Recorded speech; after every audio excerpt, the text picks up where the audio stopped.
Hi guys! Razel here! Welcome back to my channel. Today, ang gagawin ko is magre-review ako guys. First impression review ng brushes ni Ann Klutz. So, ito guys, binigay sa akin to ni Roslyn. Pasalubong niya galing Pilipinas. Wala ako nakita ni isang review, so hindi ko alam kung ano. Gagamitin ko yung mga brushes na to sa pag-apply ng makeup natin today. So, it's kind of like a get ready with me. Tapos, first impression review ng mga brushes. I'm so excited. Ito na guys, na-open ko na siya for the first time. So, tinanggal ko na yung plastic. Mayroong card na kasama. So, nandito yung lista ng mga brushes. Tapos, yung links ni Ann. So, I believe 500 pesos to sa Pilipinas.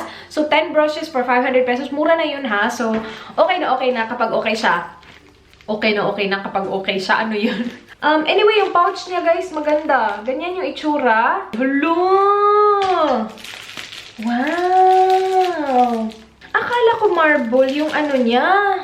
Hindi pala siya marble, white pa lang. Saan ko nakita yung marble? Anyway, white siya guys, pero maganda pa din siya ha. Alang laki ng brush.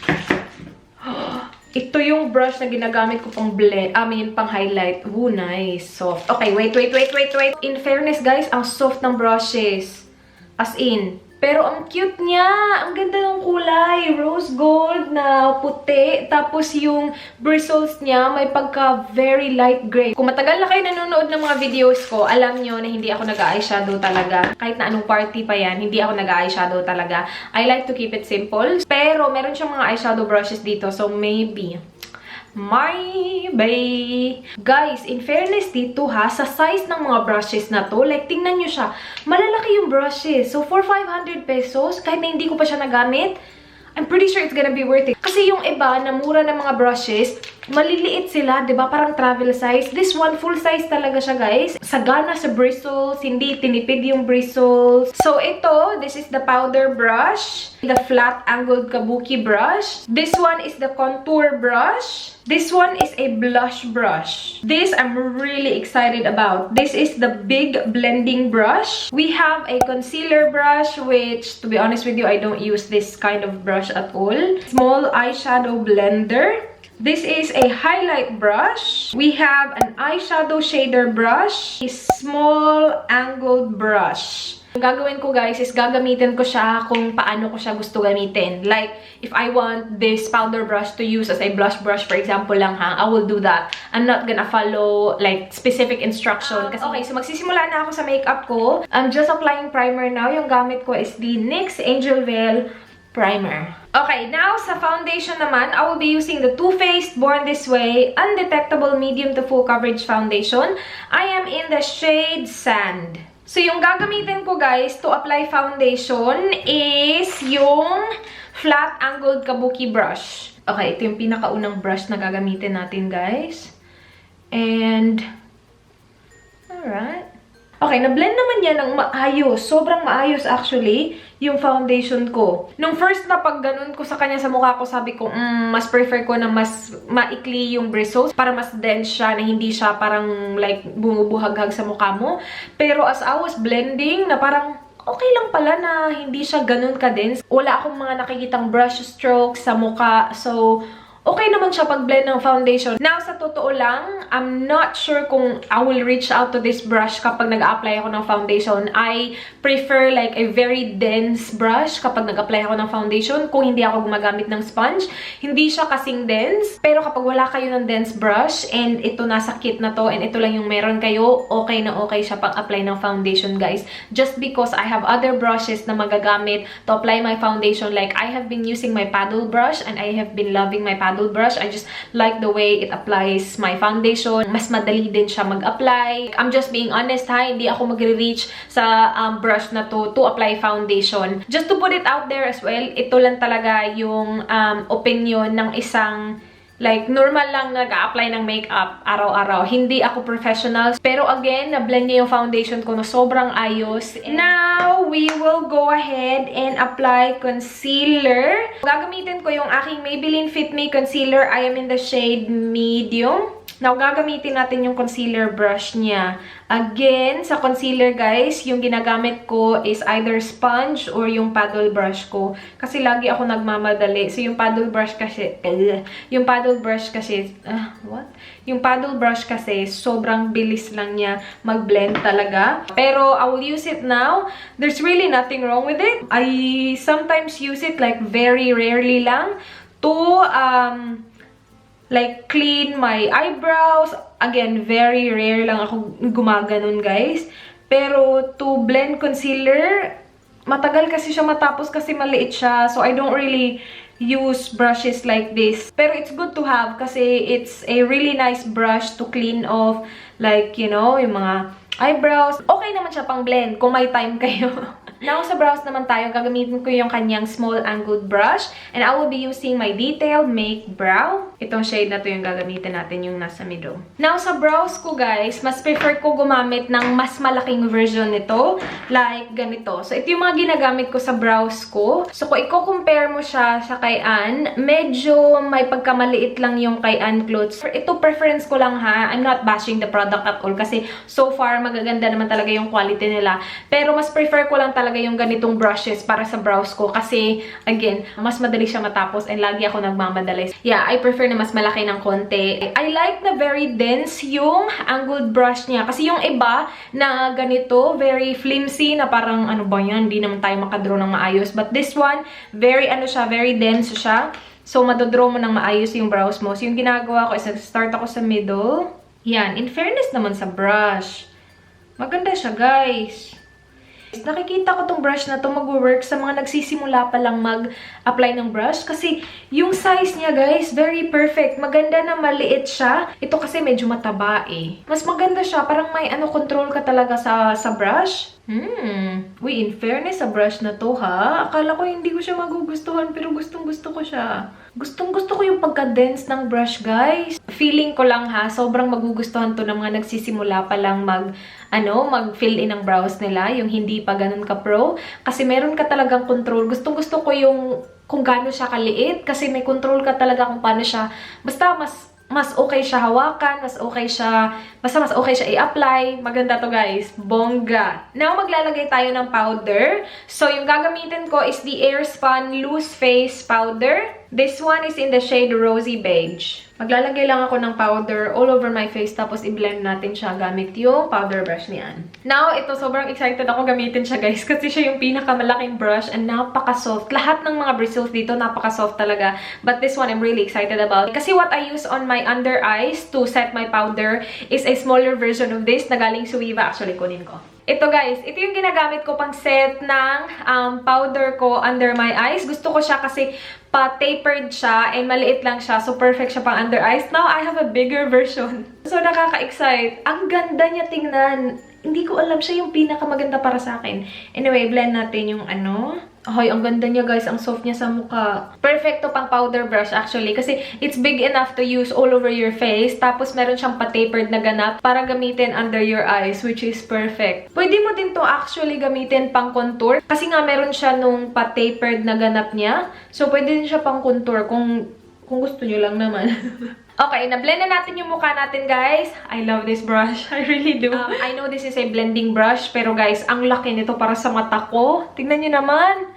See? Ang laki niya para sa mata ko. So, I'm not gonna use it as a blending brush. I will use it as a highlighter brush though. Kasi, ganito din yung highlighter brush na ginagamit ko. Parang, medyo may pagka-tapered lang yung akin ng konti. Pero, mga ganito, mga malalaking blending brush, yung gusto ko gamitin pang highlight. Kasi, tamang-tama lang siya sa mukha ko. And, ta-target ko talaga yung area na gusto kong i-highlight kapag ganitong brush yung ginagamit ko. So, I will be using the BLK Cosmetics Contour Blush and Highlight Palette. So, obviously, gagamitin ko yung highlight dyan. And then, gagamitin ko na din yung blush dito sa palette na to. Wow! Ganda ng highlight, guys. In fairness, it does the job. Siguro sa mga ibang tao na malaki yung eyelid nila, magagamit nila ito pang blending brush and sobrang magugustuhan nila to.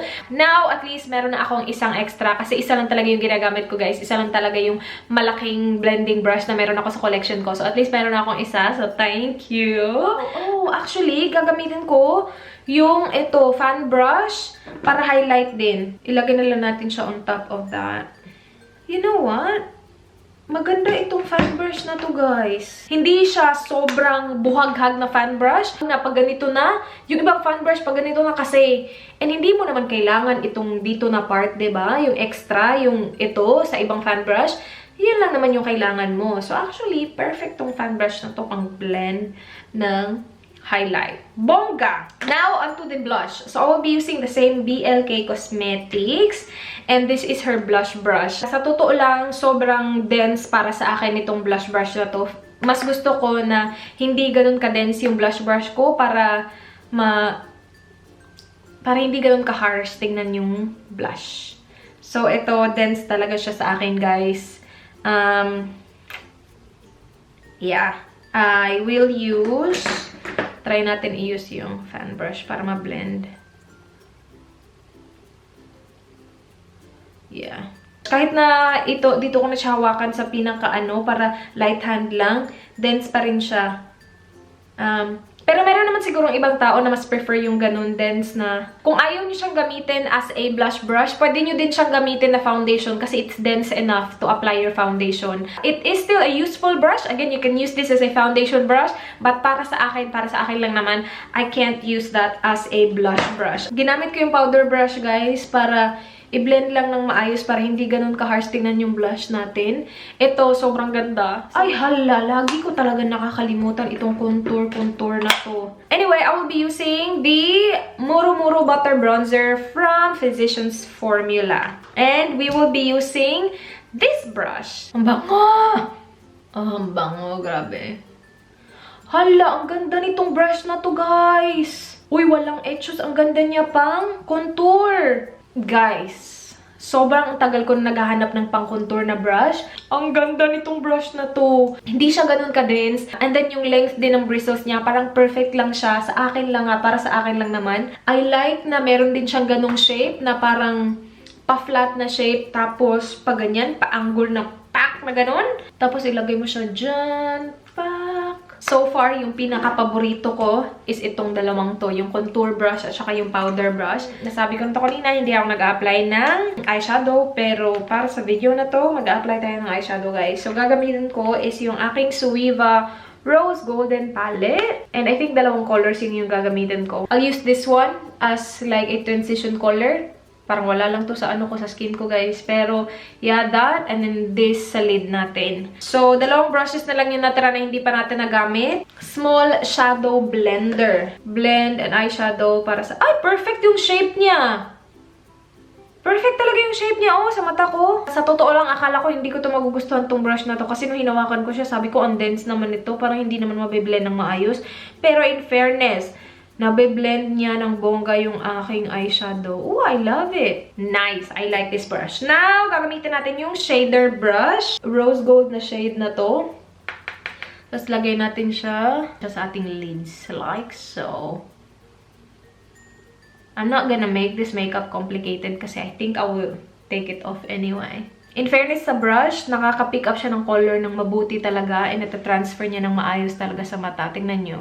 In fairness sa mga eye brushes, gusto ko sila lahat. Okay, so maglalagay ako ng lipstick. Yung gagamitin natin is isa sa mga liquid lipstick from Everbelena. Bigay sa akin to ni Pretty Mary. Ayan, fall na fall, winter na winter na shade. Ayan guys, tapos na yung makeup natin. Over dark yung lips din natin. Hindi ko naman na-expect na ganito pala siya ka-dark. Anyway, sa brushes, overall, kahit na meron akong ibang hindi nagustuhan, normal lang naman yan guys, sa mga set na brushes, meron ka naman talagang hindi magagamit sa kanila or hindi magugustuhan kasi obviously it's a set. Pero, most of it, I love. I'm actually really surprised na gustuhan ko yung mga eye brushes kasi nga diba, I don't apply eyeshadow and I'm like, nah, I don't really care about eye brushes.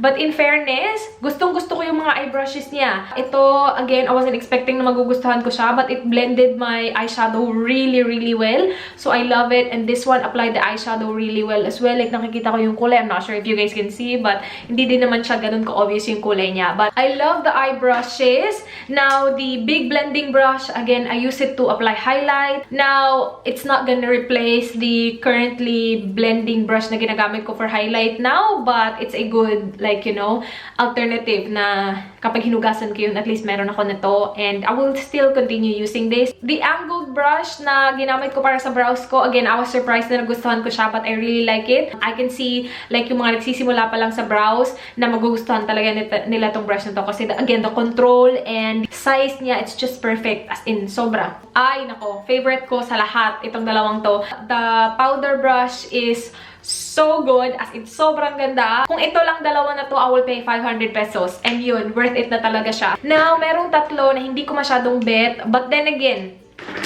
ito, gustong-gusto ko sila. And like, again, itong dalawa lang na to, 500, worth 500 pesos na. Gusto ko lang i-mention yung tatlo na hindi ko masyadong bet. Concealer brush, I just don't use it and I don't see myself using it. Now, this blush brush, I wish hindi siya ganun ka-dense, pero maganda pa din siya. You still can use it as a foundation brush. Now, this one, it's not bad. I'm not sure why nandito siya sa last. Maganda to. So, just ignore na sinali ko siya sa tatlo na hindi ko masyadong bet kasi ito okay lang siya. Kung nagsisimula pa lang kayo and wala kayong ibang brushes sa collection nyo, you can use this as a foundation brush and you will be all set.